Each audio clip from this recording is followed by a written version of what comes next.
Hello guys, जय Jagannath. Welcome to my mini blog. तो आज आम तीन जन बाहरीचु गोटे डिनर डेट पाई। पूजा दी अलरेडी जाइए रेस्टोरेंट बसला पितकिना मुझे बाहर के जाऊँ। तो आम आसिक पहुँची जाइचु दावत मल्टी क्यूजिन रेस्टोरेंट जोटा बालेश्वर नुआ खोली एबे। तो आपण भितर देखते के सुंदर इंटेरियरटा होती। तो आम जाइए टेबुल पाई जाइलु। बहुत भिड़ था से दिन जेहेतु ओपनिंग थिला।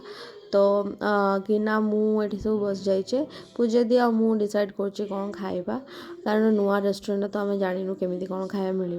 तो आम प्रथम सूप ऑर्डर करूँ, तापर मशरूम चिल्ली आउ मसाला पांपड़ आम कंपलसरी खाऊ। तो तापर आम बिरियानी वगैरह भी आनी कि मुझे रेकर्ड कर पारे।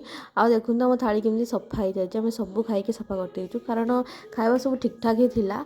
आपण मैंने जदि जाइए निहाती कमेंट जनइबे कि दावत रेस्टोरेंट जाइए कि नहीं। तो एति आमर डेट वगैरह। Thank you for watching, bye bye.